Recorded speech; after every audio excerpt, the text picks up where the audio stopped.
It's your boy Jimmy Blue, Mr. All Access Elite Boxing, reporting live from Dallas, Texas. I want to thank each and every one of our listeners today. Make sure to follow us on All Access Elite Boxing on YouTube. Hit the like and subscribe button. Make sure you're getting those notifications and leave us a comment. Follow us on All Access Elite Boxing on Facebook, All Access Elite Boxing on Instagram. And if you're on Twitter, make sure to follow us at All Access Elite. All right, fight fans, let's talk some boxing. In recent boxing news, DAZN announced the return of Mikey Garcia, February the 29th, 2020 in Frisco, Texas, at the Star in Frisco, headquarters and practice facility of the Dallas Cowboys. This isn't the first event that's been held there. I know back in December of 2016, Jerry Jones was trying to bring Miguel Cotto to fight James Kirkland. They had a major press conference, but due to an injury to Kirkland, that fight never happened. But then they ended up coming back and doing a major fight there with Errol Spence Jr. He had his mandatory fight against Ocampos back in June of 2018. Now Mikey Garcia will be fighting in his 10th time in Texas in his career. Now, I know that Jerry Jones is a huge boxing fan. He's a huge fan of Mikey Garcia. Mikey Garcia came in March 2019, had close to 50,000 screaming fans at Cowboy Stadium. And, Jerry Jones took note. Eddie Hearn has been trying to sign Mikey Garcia over the past year and a half. And Mikey Garcia, man, he just recently signed a one-fight deal with Eddie Hearn for which was rumored to be reported roughly at around $7 million. He is going to be fighting against Jesse Vargas. This makes a very, very intriguing fight if you're a boxing enthusiast, if you're a boxing fan. You have two Mexican-American warriors. Both have fought some of the top fighters in the world. Jesse Vargas, for starters, has fought Adrian Broner, Timothy Bradley, Manny Pacquiao, just to name a few names. And Mikey Garcia, man, he's, four-time divisional champion. You got Jesse Vargas that's recently went up to 154 pounds to attempt to fight Jaime Munguia. And that fight never happened, man. It's so intriguing because, as fight fans, and especially even a lot of Garcia's family, you never know what Mikey Garcia is going to do. And, to say that he signed with, Eddie Hearn, it's a little bit surprising. But, if you've been following Mikey's career, ever since he got out of his lawsuit with Top Rank, he's been advised and been working a lot with PBC and Al Heyman. So, the good things is that, with the DAZN is definitely picking up. Everybody that's been a subscriber of DAZN have they've been satisfied, including myself. Eddie Hearn, say what you want about him, but he's put on hell of a fights in 2019. And I want to say roughly about 60, possibly even 70% of the Fight of the Year candidates for 2019 have all been on DAZN. If you look at all the fights that he's put together, Regis, Prograis, and Taylor, you got Inoue and Donito Donaire.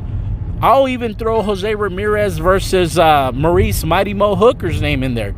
You got the Anthony Joshua, Andy Reese fight, even 1 and 2.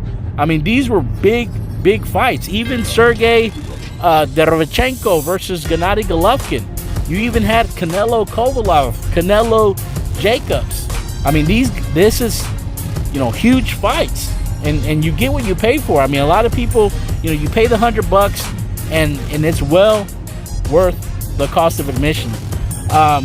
There's a lot of things that are leading up to this fight with Mikey versus Jesse that I wanted to discuss. I wanted to bring up. Mikey in the press conference today said he has, there's a lot of questions that need to be answered. There's a lot of questions that he needs to answer. He knows that he didn't come out to perform against a much bigger Errol Spence Jr., and he just wants to show the fight fans that he's ready to deliver. He's ready to give them what we're used to seeing from Mikey Garcia. Now, it is in my opinion that he should have fought Jesse Vargas. Jesse Vargas should have been Mikey's first opponent at 147. You know, him going straight to the baddest man at 147 against Earl Spence Jr. was very brave of him. And, you know, hey, you know, some could argue that he learned a lot from that fight. He learned a lot about himself. He learned a lot about what he needs to work on. You know, is 147 his weight class? Does he need to go back down to 140? Possibly to 135. But I think this is a good matchup for Mikey. One of the things that's, you know, leads me to believe that it could possibly go to Jesse Vargas is the inactivity. You got to look at how long has Mikey Garcia been out. He's gone almost a year of inactivity, and he's fighting at a higher weight class. Jesse Vargas has already campaigned at 154 pounds. Granted that he was a catchweight at 152, but nevertheless, Jesse Vargas is the much bigger fighter. He's taller. He's the same size as, the same height as Spence. And, you know, one thing looking back at the Spence Mikey Garcia fight is that, you know, Spence was able to keep Mikey at a distance.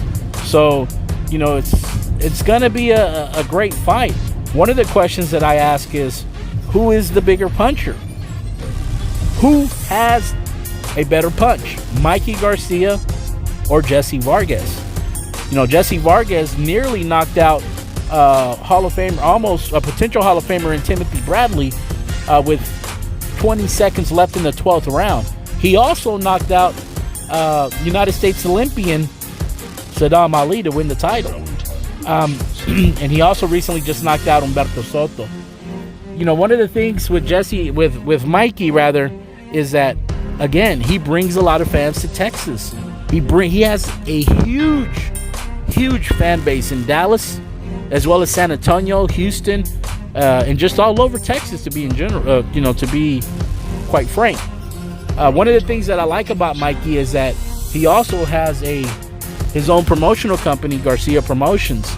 And one of the cool things about Mikey, and it started from when he fought Sergey Lipinets and at 140 and won the IBF title in San Antonio of March of 2018, is that the eve before a big fight, he always puts on a big card, a big promotional local card for his promotional company, Garcia Promotions. He's featured, one of his main fighters down here in Dallas is a kid by the name of Rafael Listo Gaitan. Kid has a huge fan base down here in the North Texas area, but he also has a lot of fighters that he brings to the event, in which they're always sold out. He's already put on about 3 to 4 events here just in the Dallas area, so you can tell that he's built a strong relationship with a lot of the local fighters, a lot of the local gyms, a lot of the local trainers, and it leaves one to believe, will Mikey Garcia, or maybe possibly even his brother, open up a gym here in Dallas? I mean, they have been, the last fight that Mikey's fought, it has been in Dallas. So you can tell they love Dallas. They get treated really well. But again, it's going to be a hell of a fight. Jesse Vargas mentioned it has the potential and the making to be a, Barrera versus Morales. Now, I know that's saying a hell of a lot, especially if, that's a legendary fight. But nevertheless, it's going to be a good fight, man. You never seen 2 Mexican fighters go in there backing down. And that's what has potential fight of the year written all over it. Some of the concerns that I have with Jesse Vargas is that he hasn't made 147 pounds since October of 2018. And even by him having to go down, it's going to make him somewhat weak. And this is something that he's mentioned himself recently at the press conference, that he has to be on a strict diet, and he knows that he's going to struggle to make the weight. Now, if Mikey Garcia is able to beat Jesse Vargas, you never want to hear, well, it's because I had to drain myself. I was weak. I didn't have any power. I didn't have, I felt slow. Whatever the case may be, because truth be told, Jesse Vargas is a big welterweight. I'm speaking as far as frame wise. One of the other things that concerns me about Jesse Vargas is that, you know, he is very inconsistent when it comes to trainers. This man has switched to he's had 5 different trainers within the last 5 years. You know, just to name a couple of names, if I'm not mistaken, I know he was at the Mayweather gym in the past. I believe he used to be trained by Floyd Mayweather Sr. He's had another trainer, a childhood trainer by the name of Dewey. I believe his last name is Cooper. He's also been trained by Roy Jones Jr. He left Roy Jones Jr. and ended up hiring Eric Morales as a trainer. And then from Morales, he ended up leaving Morales and going to Freddie Roach. And I believe he left Freddie Roach to go back to his childhood trainer, which is Dewey Cooper. It's just, I don't know what it is. I don't know why he's feel the need to having to switch so much trainers, and it could be troublesome for him. You know, some fighters, they stick with their trainers throughout their whole career, but then you also have fighters that feel that they need to make the switch, such as Daniel Jacobs, Tyson Fury, even Manny Pacquiao when he left Freddie Roach and ended up coming back. But it's just one of those things, man. It's just, it's hard to build chemistry with somebody, with the trainer, especially in one fight or even 2 fights. But it's something that Mikey Garcia has an advantage of, obviously, because he's being trained by his father as well as his brother. And it's just, it's just, you just never know how it's going to go. But like I said, man, Mikey Garcia definitely has something that he feels that he needs to prove. It's going to be a sold out crowd. Even Eddie Hearn mentioned that, even though it was a 1-fight deal with Mikey Garcia, they have the option of picking up, or rather giving an extension after this fight.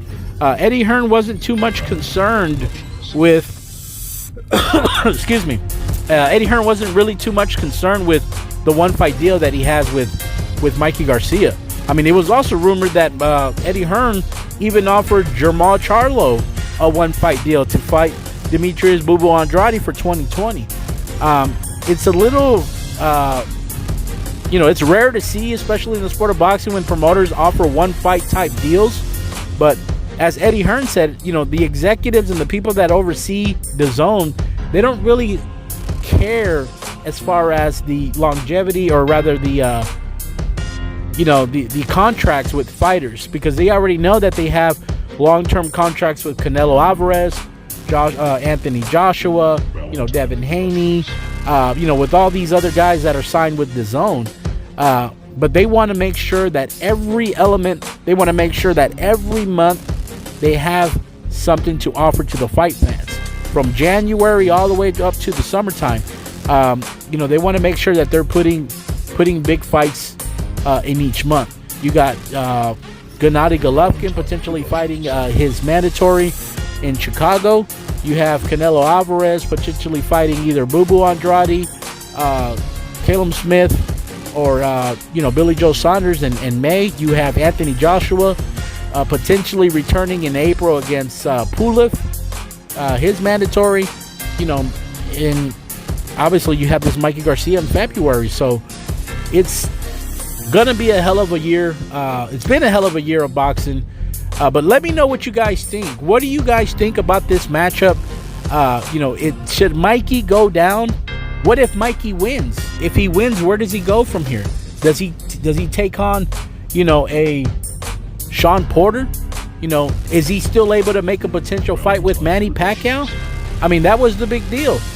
Manny Pacquiao only fights once, possibly twice a year. And everybody thought that Mikey Garcia was the front runner for Manny Pacquiao, including myself. But would DAZN be willing to match, or even, give an offer to Manny Pacquiao to, potentially bring him over to DAZN? You got to understand, Manny Pacquiao isn't contractually obligated to PBC or Al Heyman. So, I mean, money talks. And when you're dealing with millions and millions of dollars, you see DAZN coming out, throwing money, you know, putting big fights together overseas, generating that buzz and that excitement. You just never know what fighters think. You know, definitely even with Mikey Garcia. Mikey Garcia, it took him over a year and a half to see how this DAZN app, and rather how these apps in general are just taking over, you know? So, you know, big props to Mikey, big props to Jesse Vargas, and shout outs to Eddie Hearn for putting on another spectacular show. Well, it's your boy Jimmy Blue. Leave your comments down below. Make sure that you subscribe to the YouTube channel. Again, it's your boy Jimmy Blue, Mr. All Access Elite Boxing, signing off.